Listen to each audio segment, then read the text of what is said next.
Hi there, my name is Jessica O'Reilly and I am a sexologist with a research background in training teachers to deliver effective sex education and in Ontario in particular. So I thought I would talk a little about the new sex ed curriculum that is set to be unveiled shortly because I've been doing many TV and radio interviews on the topic and I think it would be useful to put it all in one place.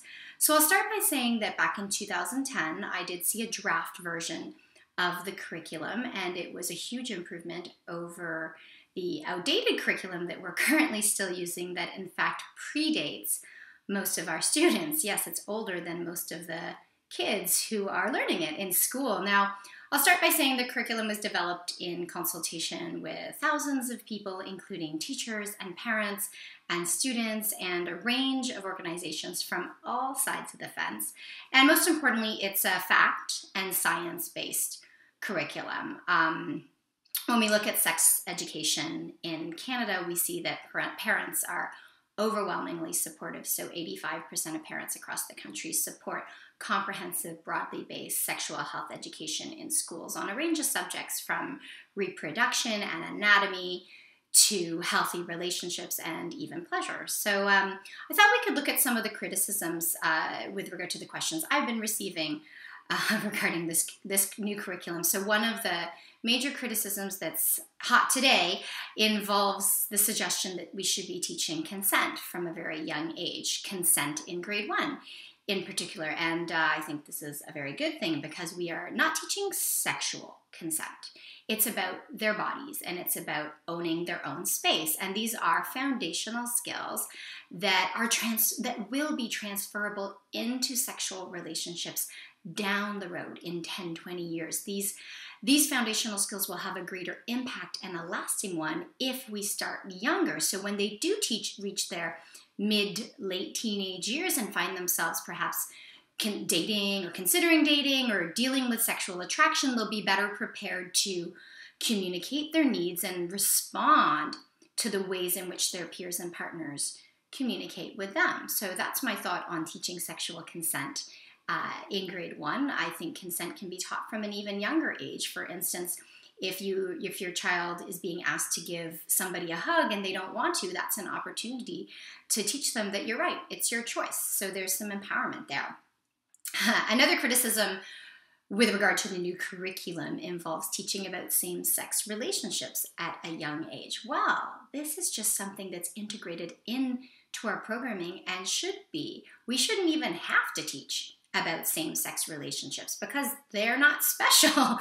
They're no more special than an opposite-sex relationship. And in a very diverse and beautifully, a culture that celebrates this diversity, I look out my window and I think that the kids in my neighborhood don't need to learn about same-sex relationships because they're all around us. Some of our neighbors are same-sex couples, some of them are opposite-sex couples, some of them are singles, and this is just a part of how they're growing up. So from the moment you're born, you learn about an opposite sex relationship if your parents are opposite sex. And from the moment you're born, you learn about a same-sex relationship if your parents are same sex. So it's not as though this needs to be taught at a particular age. Young people can learn about a range of relationships at any point in time.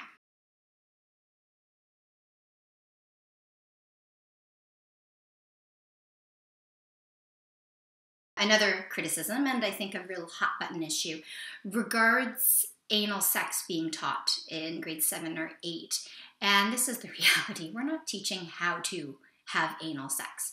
We're teaching about safety, just as we do with vaginal intercourse. So a sex-positive approach involves minimizing the negative outcomes and maximizing and acknowledging the positive outcomes. So this is around perhaps STI transmission and the prevention of that. With vaginal intercourse, it may have to do with pregnancy prevention. So this curriculum addresses anal sex as some students opt to engage in anal, regardless of how they identify in terms of sexual orientation. But we do need to update to reflect not only the diversity of acts that students are engaging in, but also the diversity of sexual identity, which is a core part of who we are. I think this is probably a good time to mention and highlight the fact that we have a rich body of research that tells us that teaching about sex does nothing to hasten the onset of sexual activity. So if we talk about sex in the classroom, they don't think all of a sudden, oh, we should try that. That's not the way it works. We're animals, and young people know what these things are already. So I think another really important part with regard to the new curriculum is that it reflects a more current landscape of what relationships look like in the age of digital media. It needs to reflect our province's diversity and the fact that if we don't give students answers, they go to Google, they go to YouTube. It's at their fingertips. Young people have more data than they know what to do with, but they don't have the context to understand and reconcile that data. And that's where sex education in the classroom and at home comes in. So we need to work, teachers need to work with parents who are teaching their kids that sex should only occur in marriage as effectively as teachers work with parents who are teaching their kids that sex is a lot of different things and occurs in a range of relationships and scenarios, and a fact-based, science-based curriculum that acknowledges the diversity of experiences and perspectives, including abstinence, does just that. So we need to make sure that we're communicating with parents and the lines of communication are open so that when a student comes home and says to their parents, we learned about this today, the parent feels at least a little bit prepared to say, oh, okay, what did you learn? And you don't have to have all the answers. Nobody does. I'm always telling teachers that students are going to stump us. Man, they are smart. And as I said, they have more access to information than it seems we do. It's okay to kind of acknowledge our limitations. So we provide the information in the classroom, and the parents can help to reconcile the science with their personal values, whether those be cultural, religious, or familial.